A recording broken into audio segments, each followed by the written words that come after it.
اوس نه به خلک تیاری کوي چې قرباني به کوو قرباني به کوو. لږ غونته کې مخکې نه سوچ پکار دی دا قرباني موږ ته د څه درس راکوي، دا قرباني موږ ته د څه درس راکوي. انشاءالله هندي جمعه پاتې د څه خبرې به هغې کې کوو چې د ټولو یو درس دا موږ ته هم راکوي لکه څنګه چې موږ دغه ته ورشو بازار ته او څاروی اخلو نو موږ وایو چې ګوډ نی شل نی ړوند نی روغ رمټي. نو چې د الله دپاره داسې څاروی اخلو چې هغه کې عیب نشته. دا قرباني یو درس موږ ته دا هم راکوي چې ای بنده د ځان نه دې ټول عیبونه وباسه. که ته دروغ وایې دا ځان یې لرې کړه، که رشوت اخلي د ځان یې لرې کړه،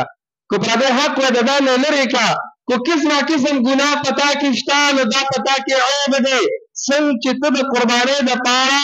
یو څاروی اخلي او هغې کې عیب یې هغه نه اخلي، نو دغه رنګې د ځان نه د عیبونه وباسه چې سبا له په ورځ د قیامت الله ته مخامخېږي چې دا عیبونه در کې نه وي.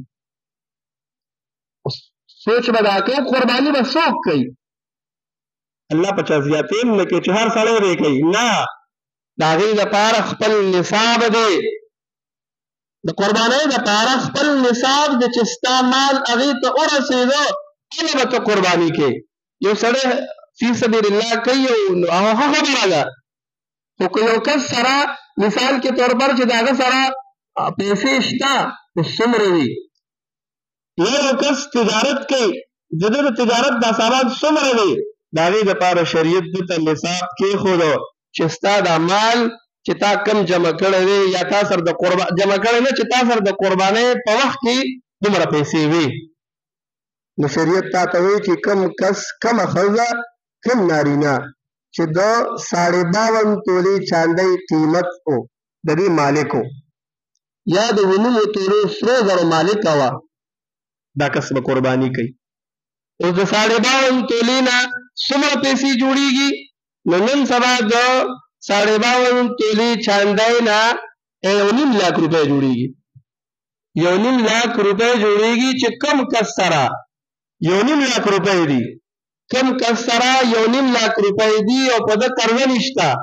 شرط پکې دا هم دی ځکه که یو کس سره 1.5 لاک روپۍ دي او په ده لاک روپۍ قرضه ده نو موجوده وخت کې دی د 50,000 روپۍ مالک دی، نو په ده قرباني واجب نه ده. چې کم کس سره 1.5 لاک روپۍ دي او قرضه دې نشته نو دا کس به قرباني کوي، په ده قرباني واجب ده. په دې کې بله خبره دا هم راځي، بعضې ټیم داسې وي یو کس سره به موجوده پیسې لږې وي 50,000 روپۍ به وي یا به ورسره 60,000 روپۍ وي، خو چې د ده ښځې سره کوم کالی پروت دی نو موږ تاسو ته ښه پته د هغه زمونږ دي. هغه ښځې بعضې خو ټیم خو هغه وي چې مطلب دا دی چې تا د یو ښځې په مهر کې ولیکو چې ستا 2 تولې مهر دی، دا کالی ستا مهر کې ما تا ته حواله کړو چې ته څه کوې نو هغه کوه. خو که نه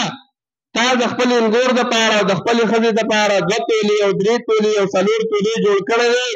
او دا دې ورته ویلي چې دا ما تاله جوړ کړو، نیت دې دا هم وي که سبا له زامن جدا کومه نو دا به حساب کتاب کې راولمه دا به ترې اخلم.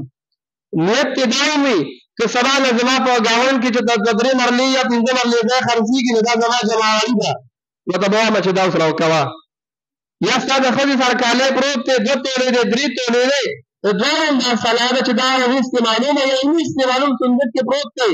خو دا که څه ټیم زمونږ ایمرجنسي راغله او ضرورت مې راغی نو دا کالی د مالک وي د خاوند وي دا به راکې، نو بیا به یې دې څه کوي حسابوي به ځان سره. په هغه صورت کې به کالی نه حسابوي چې تا د ښځې دپاره مهر کې ورکړی دی چې دا ستا مهر دی 2 تولې دی 3 تولې دی 5 دی 6 تولې دی، نو د 9 تولو پورې به دا نه حسابېږي. په هغې کې یو صورت بل هم دی، علما فرمایي یو زنانه سره 1 توله کالی دی او ورسره د جمع پیسې دي چې دې د جمع په نیت باندې ایښي دي 500 روپۍ دې ولې نن سبا توله کالی 2 لاک روپیو ته رسي، نو چې ورسره 500 روپۍ دې ځان نه جمع کړي دي چې دا ایمرجنسي راشي دا به ځان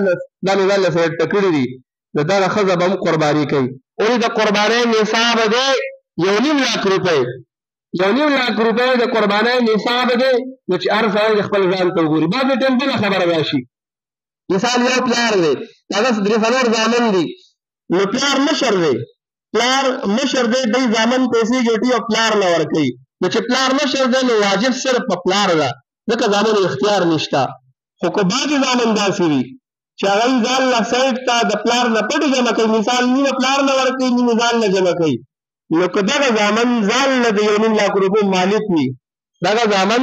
ځان له د 1.5 لک روپو پاکستانو مالکانو او پلار نه جدا لېږلي او هر یو سره 2 لک او 3 لک وي، نو دوی به ځان له قربانۍ کوي. ولې دا پیسې خو د ده دي، دا خو د ځان نه جمع کړي دي. نو په دې کې کوشش وکړو چې د کمو خلکو باندې قرباني کېږي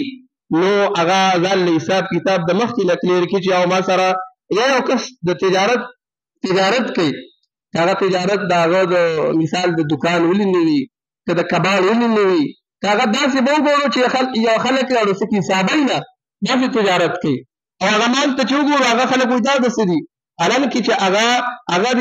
شګې او خاورې ولې نه وي، نن سبا خو شګه هم قیمتي ده، هغه د خښتې ولې نه وي، خو چې د دې قیمت راجمع کې ته چې کوم تجارت کې د دغه تجارتي سامان قیمت پې راجمع کړو، تا دا لیسټمنټ ولګو چې زما تجارتي سامان زما دکان دی زما کاروبار دی زه څاروي اخلم زه ګاډي اخلم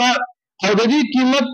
2 لک روپۍ دی او بیا د ځان حساب وکړو چې ته قرضدار یې څومره مثال په تا باندې 40-50 هزار روپۍ قرضه ده هغه دې ته لرې کړه نو 1.5 لک روپۍ ته مالک پاتې شو نو په تا قرباني واجب ده. او که نه هغه طرف ته تا سره د 9 لک روپو کاروبار دی او تا باندې 11 لک روپۍ قرضه ده نو بظاهرا خو به تا سره پیسې ډېرې ښکاري خو په دغه موجوده وخت کې ته 1 لک روپۍ قرضدار یې